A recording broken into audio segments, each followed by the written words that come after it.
That means when you get back to America, you have to make inquiry how I will get to America, right? I'm going to do that, babe. I am going to get in touch with an immigration lawyer. She might go back to her country and she might change her mind on most of the promises, like bringing me to her country, the visa. Daniel is crying like he is losing the love of his life. Lisa is crying like she is leaving the man she fought through chaos to keep. The scene wants you to feel one clean emotion. It wants both sets of tears to look the same. They are not the same, and that is where this whole story turns. Welcome back, I'm Sabrine Rose, and if you follow messy 90-day fiancé drama with your eyes open, subscribe and drop your take in the comments, because this goodbye says more than half their relationship ever did. On the surface, this looks like heartbreak. Underneath, it looks like two different fears crashing into each other at the airport. Lisa is holding on to the relationship she still wants to believe in. Daniel looks like he is holding on to something else, the future he thought was getting closer. That is why this scene hits harder after all the lies came out, not softer. Truth was supposed to clear the air. Instead, truth raised the stakes. Lisa already found out things that should have broken the fantasy. The secrets are exposed. The trust is damaged. The trip was full of stress, conflict, and emotional cleanup. Yet here she is, still crying, still promising, still trying to protect what is left. So why did the truth not end this? Why did she still believe? Why did the goodbye feel more intense once everything was out in the open? And then there's Daniel. Why is he so urgent about America? Why does his language keep circling lawyers, visas, timing, next steps? Why does distance suddenly feel dangerous the second Lisa has to leave Nigeria? Why does this goodbye feel less like a love scene and more like a deadline? The tears feel romantic at first, but the fear underneath them points in two very different directions. Because once you stop watching their faces and start listening to what Daniel is scared of losing, the whole scene changes. The final morning starts with one of the most awkward conversations of the whole trip. But the value of that scene is not the shock. The value is what it reveals. Lisa brings up the promise he did not fulfill the night before. Daniel does not meet that moment with clarity, confidence, or real effort. He shifts into delay. He says, in effect, not now, later. And that is the pattern hiding in plain sight. This is not only about one intimate request. This is about how he handles expectation. He keeps asking Lisa to keep moving forward while the payoff stays somewhere down the road. Wait until marriage. Wait until the visa process. Wait until the next step. Wait until the future version of me proves what the current version is not proving. That is not random.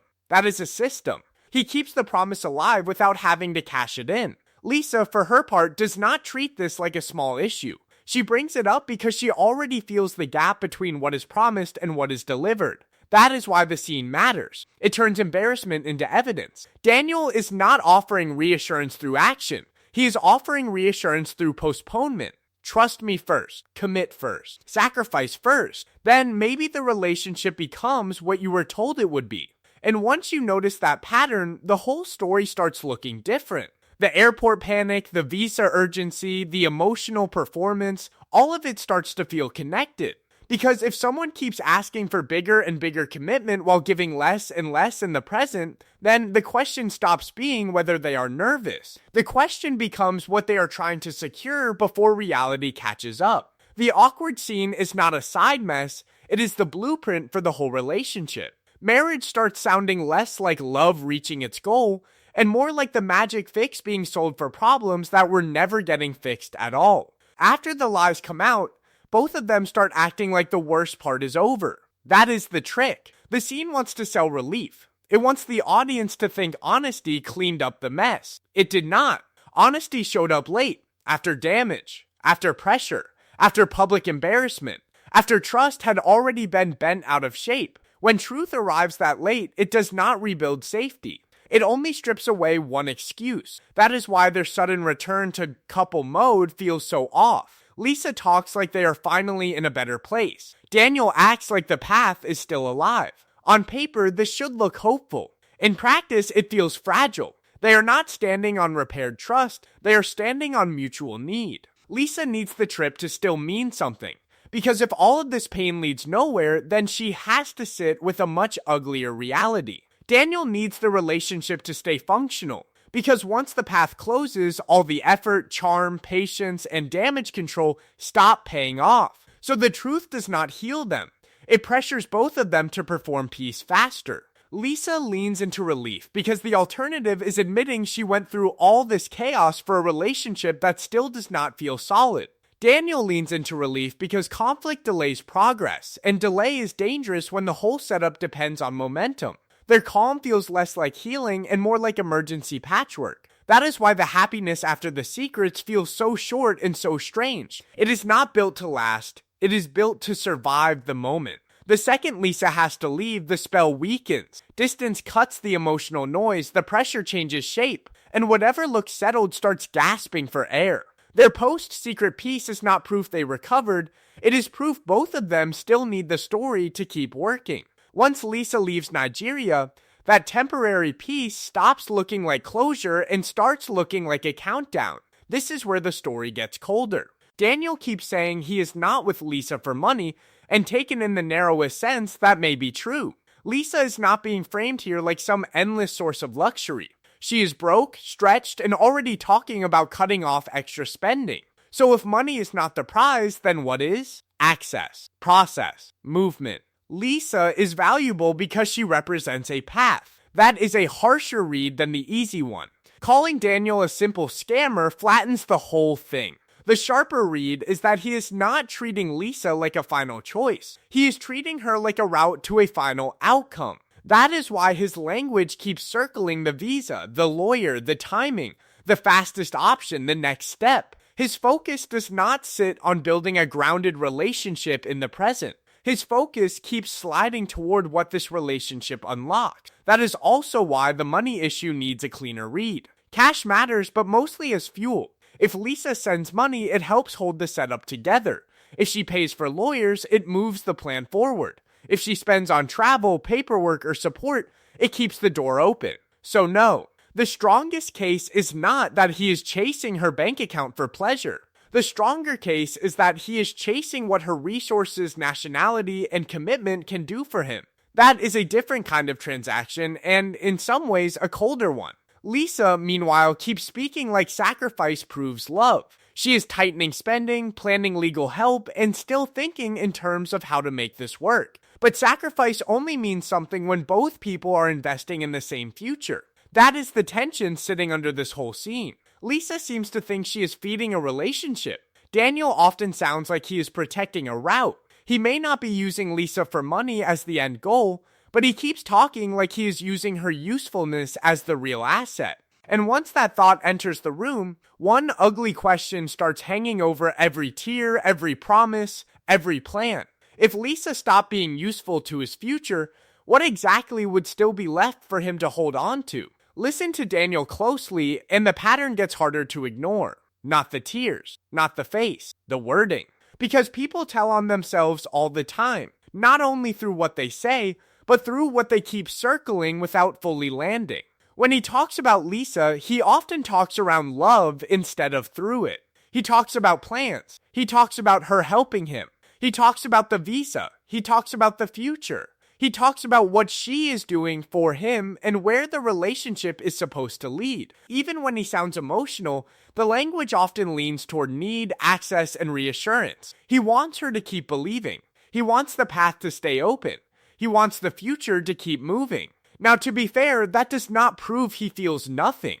A person can want security and still feel attached. A person can be scared of losing opportunity and still be emotional about losing the person tied to it. Life is messy, and this show survives because people are rarely clean villains or clean victims. But fair does not mean blind. You still have to test the words against the pattern.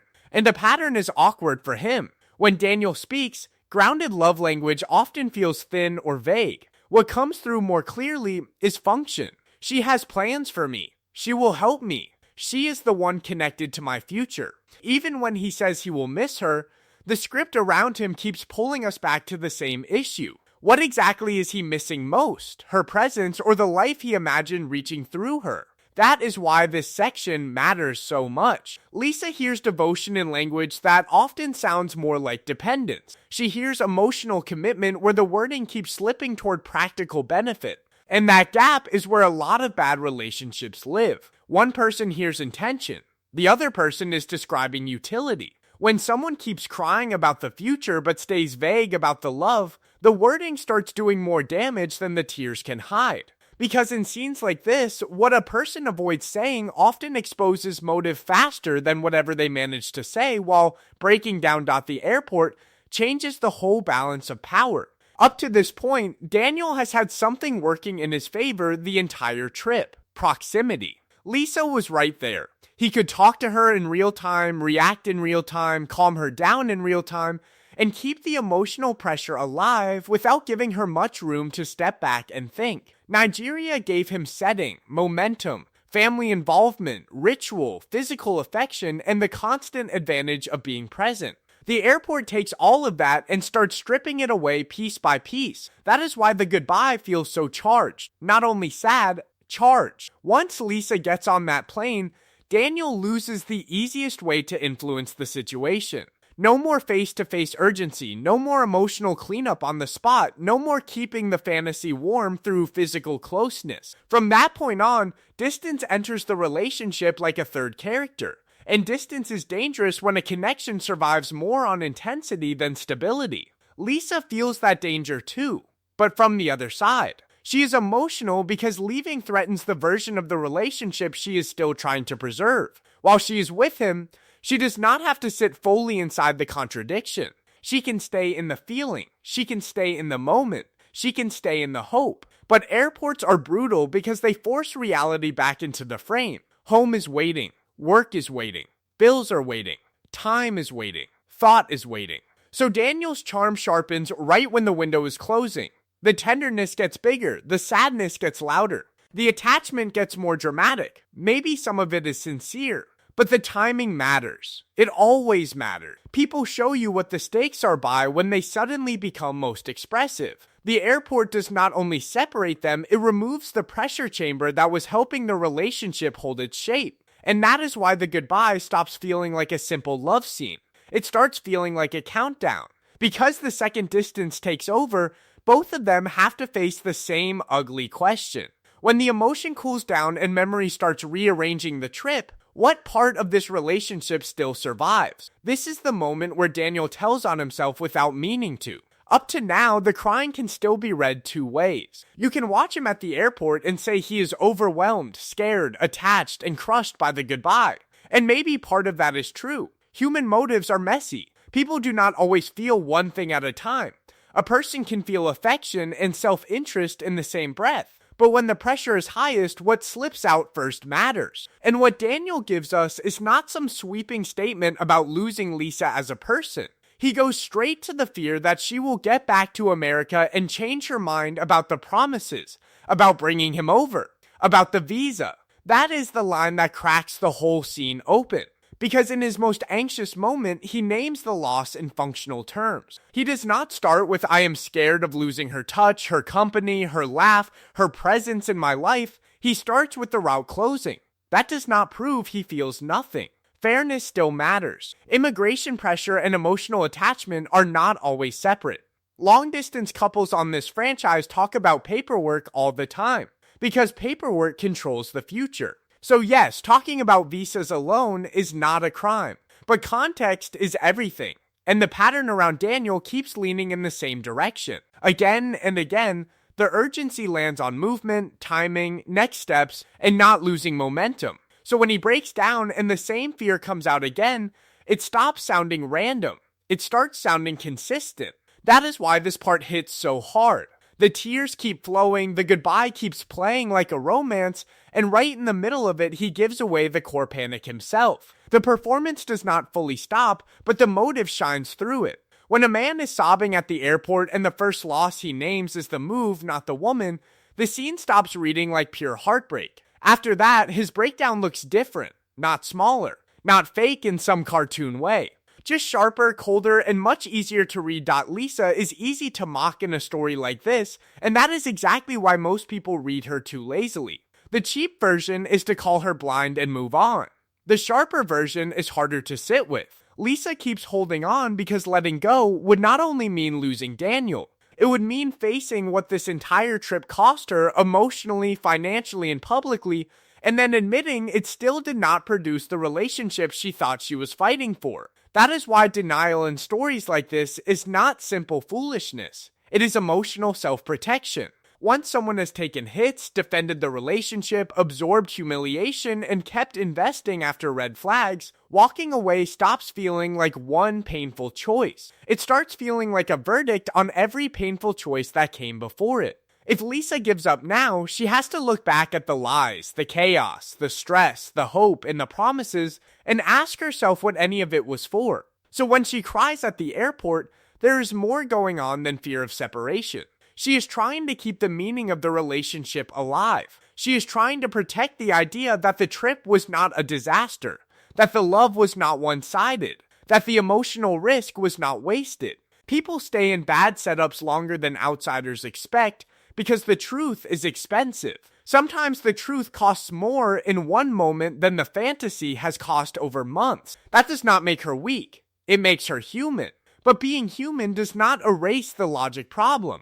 The more pain you swallow to preserve a relationship, the harder it gets to admit the relationship is what made you swallow it in the first place. And that is where Lisa starts to feel tragic. Not because she knows nothing, but because she knows enough and still cannot let the story die. Lisa is not only protecting Daniel at this point, she is protecting the meaning of everything she already went through for him. And that leads to the hardest thought in the whole story. She is not only afraid of losing him, she is afraid of what staying this long with all these facts on the table might say about what she was willing to accept. The airport goodbye feels huge because it is the last moment where emotion gets to drown out logistics. After that, the relationship has to survive the part that ruins weak setups. Time. Not a dramatic family meeting. Not a tearful hug. Time. Waiting. Distance. Paperwork. Bills, delays, second thoughts, all the slow, boring pressure that strips a connection down to what it can carry when nobody is standing there crying in front of you. And this is where their situation starts looking fragile. Visa processes are not built on passion. They are built on patience, documentation, scrutiny, money, and long gaps with no reward. Lisa is going back to work, back to regular life, back to financial limits, back to a world where every promise has to compete with reality.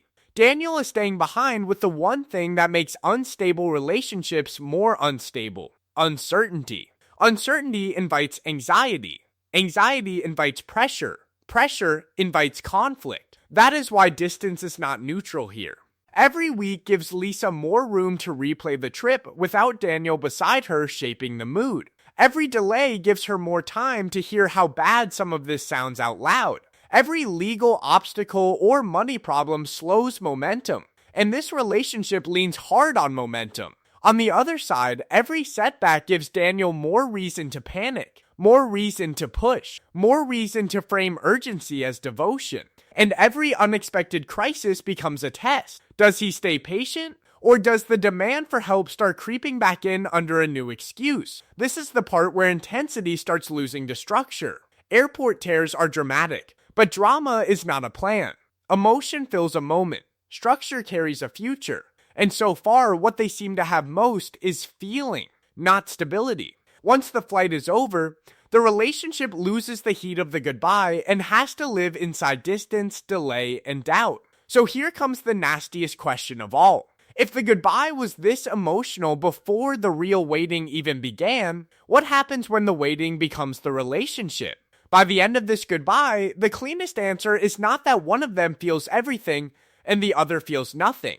That would be too easy, and easy readings usually miss the ugliest part. Both Lisa and Daniel are attached to something real. The problem is they are not attached to the same real thing. Lisa is attached to what this relationship means. Daniel seems attached to what this relationship does. Lisa is fighting to protect the emotional story. Daniel looks far more focused on protecting the future the story was supposed to deliver. That is why the tears read as sincere and off at the same time. Lisa's pain feels tied to love, hope, sacrifice, and the need for all this chaos to lead somewhere. Daniel's pain feels tied to fear too, but fear with a different center. Fear of delay, fear of distance, fear of losing momentum, Fear that once she gets home, thinks clearly, and sits with everything that happened, the plan starts slipping. So yes, the emotion in the scene is real. But real emotion does not always mean shared intention. And that is the takeaway sitting under all the drama. Tears do not prove alignment.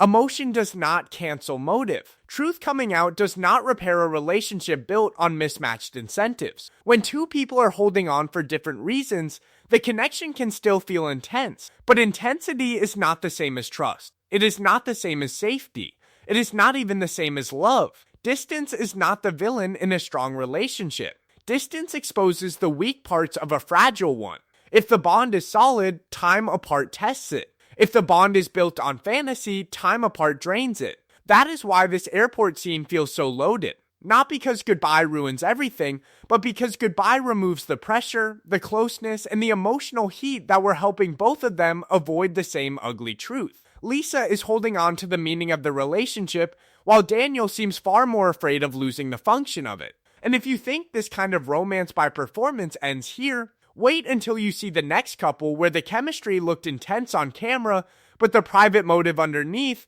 looked nothing like love.